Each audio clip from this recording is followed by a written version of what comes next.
Hello and welcome back to the underdogs Acharya. और आज हम बात करेंगे उन वेपन्स के बारे में जो कि नॉन न्यूक्लियर होते हुए भी बहुत डैमेजिंग हैं, पावरफुल हैं और बहुत ही एडवांस कंसिडर किए जाते हैं। अब तुम कहोगे ये हमारे यूपीएससी के एग्जाम में इसका क्या मतलब भाई, वेपन्स वगैरह का। तो ये देख लो, 2018 में यूपीएससी ने आपसे थार्ड के बारे में क्वेश्चन पूछा था, 2016 में आईएनएस अस्त्र धारणी के बारे में और बराक 8 मिसाइल के बारे में, 2014 में अग्नि 4 मिसाइल के बारे में। और इस तरह के क्वेश्चन वेपन सिस्टम के यूपीएससी पूछता रहता है। सो कोई डाउट नहीं है कि इन लेटेस्ट वेपन्स के बारे में भी आपसे पूछ ले, जो कि अभी रिसेंटली न्यूज में रहे हैं।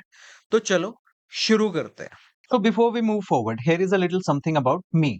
मेरा नाम है राव अनूप सिंह और मैंने 2023 में यूपीएससी का इंटरव्यू दिया था। उसके अलावा मैं 5 बार यूपीएससी का प्रीलिम्स क्लियर करके मेंस के लिए अपीयर कर चुका हूं और 3 बार स्टेट पीसीएस का प्रीलिम्स क्लियर करके मेंस के लिए अपीयर कर चुका हूं। पहले मैं स्टेट बैंक ऑफ इंडिया में असिस्टेंट मैनेजर होता था। उससे पहले मैं एयर इंडिया, जब गवर्नमेंट कंपनी होती थी, तो उसमें भी असिस्टेंट कंट्रोलर की पोस्ट पे काम करता था। उसके अलावा मैं पिछले 9 साल से यूपीएससी कोचिंग इंडस्ट्री में एक्टिव हूं और मैंने अलग अलग भूमिकाओं में अलग अलग इंस्टीट्यूट्स में काम किया है। I also use to be UPSC mentor at study IQ IAS। उसके अलावा ये सब एग्जाम्स हैं जो मैंने क्लियर किए हैं, आप पॉज करके पढ़ सकते हैं, ज्यादा टाइम नहीं वेस्ट करेंगे। Let's move forward. अब नेक्स्ट जो है वो बहुत ही इंटरेस्टिंग वेपन है जिसको कहते हैं स्क्वाल टॉर्पीडो, और टेक्निकल वर्ड इसके लिए सुपर कैविटेशन टेक्नोलॉजी। ओके, तो VA111 स्क्वाल, तो ये है रशिया का और ये एक टॉर्पीडो है। टॉर्पीडो यानी कि मिसाइल होती है जो हवा में जाती है। तो ये मान लो कि पानी के अंदर जो मिसाइल जाती है ना, उसको टॉर्पीडो कहते हैं। और ये शिप से और सबमरीन वगैरह से लॉन्च किया जाता है। तो इसकी फीचर ये है कि ये सुपर कैविटेशन टेक्नोलॉजी को यूज करता है ट्रैवल करने के लिए, और ये बहुत हाई स्पीड पे अंडर वाटर ट्रैवल कर सकता है। अब तुम कहोगे सुपर कैविटेशन क्या होता है, वही बताएंगे आगे। पहले हम देखते हैं एक नॉर्मल टॉर्पीडो कैसे मूव करता है। तो एक नॉर्मल टॉर्पीडो होता है ना, उसके पीछे एक प्रोपेलर लगा होता है। प्रोपेलर यानी वो पंखा टाइप जो शिप्स में भी होता है। ओके, टाइटैनिक देखी होगी तो उसमें हो देखा होगा, जब वो शिप ऐसे जाता है तो ऊपर वो पंखे से घूम रहे होते हैं ना, वो प्रोपेलर है। ओके, तो ये प्रोपेलर पानी को पीछे फेंकता है जिससे कि बोट जो है या फिर टॉर्पीडो जो है वो आगे की तरफ जाता है, क्योंकि बोट में और टॉर्पीडो में दोनों में प्रोपेलर यूज होता है। और बट इसमें क्या होता है कि अगर ये आपका टॉर्पीडो है तो ये पानी के अंदर जा रहा है, तो पानी इसको ऑब्वियसली सारी तरफ से टच कर रहा है। ओके, तो इससे प्रॉब्लम क्या हो जाती है कि पानी जो है बहुत ही डेंस है और हैवी है एज कंपेयर टू एयर।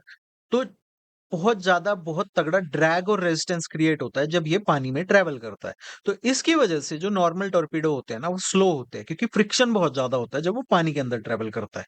तो इनकी स्पीड 50-60 नॉट या ये लगा लो 90 से 100 किलोमीटर पर आवर ही हो सकती है। बट जो स्क्वाल है ये कैसे इतना तेज कैसे मूव करता है, पहले देखते हैं कितना तेज मूव करता है। ये 370 किलोमीटर पर आवर की स्पीड से पानी के अंदर ट्रैवल कर सकता है। ओके, तो कैसे करता है? तो यहाँ पे आता है हमारा सुपर कैविटेशन बबल। तो टॉर्पीडो जो है ना, वो अपने टिप पे हॉट गैस रिलीज करता है। तो इससे ना इसके चारों तरफ एक बबल क्रिएट हो जाता है। अब इस बबल से क्या होता है कि जो टॉर्पीडो है ना, ये इस बबल के अंदर ट्रैवल करता है। तो इसका सरफेस जो है वो पानी को या तो टच ही नहीं करता या बहुत कम टच करता है। तो एक तरह से ऐसे होता है कि टॉर्पीडो जो है वो हवा में ट्रैवल कर रहा है, उस बबल के अंदर ट्रैवल कर रहा है। तो फ्रिक्शन और ड्रैग जो है बहुत कम हो जाते हैं और ये टॉर्पीडो 370 किलोमीटर पर आवर की स्पीड से जा सकता है। डायग्राम से समझाता हूँ, बोलने से समझ नहीं आया होगा। तो ये जो है ये है आपका स्क्वाल टॉर्पीडो। अब यहाँ से ये गैस रिलीज कर रहा है, तो ये जो गैस है ना, ये इसके चारों तरफ ऐसे बबल इसने बना दिया है। अब ये आगे आगे जाता जाएगा और ये बबल इसके साथ ट्रेवल करेगा। तो टॉर्पीडो जो है वो इस बबल के अंदर ट्रेवल कर रहा है, तो पानी जो इसको टच होता तो फ्रिक्शन होती ना, वो फ्रिक्शन अब यहाँ पे नहीं हो रही है। अब ये इसका थोड़ा डायग्राम है कि इसके अंदर आपका बबल जनरेटिंग गैस के सिलेंडर होते हैं। ओके, उन्हीं से ये जो बबल है ये क्रिएट करता है अपने चारों तरफ। ओके, और यहाँ पे एक कैविटेटर होता है जो कि इस गैस को रिलीज करता है पानी के नीचे, और उससे ये बबल क्रिएट होता है।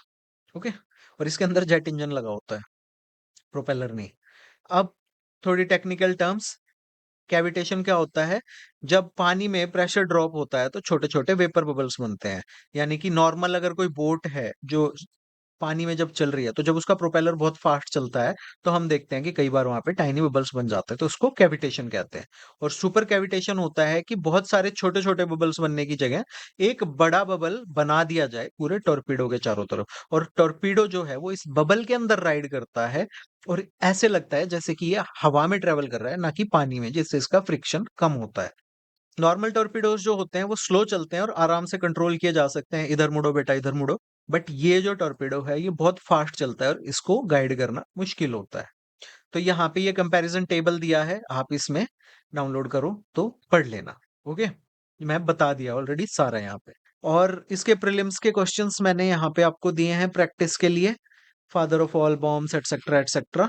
और यहाँ पे मैंने आपको प्रैक्टिस के मेंस के क्वेश्चन दिए हैं जो आपके पेपर 3 में आराम से पूछे जा सकते हैं, कोई बड़ी बात नहीं है। हाइपरसोनिक वेपन्स को डिफाइन करो और ये सब। तो ये पीडीएफ आप डाउनलोड करेंगे मेरे टेलीग्राम चैनल से।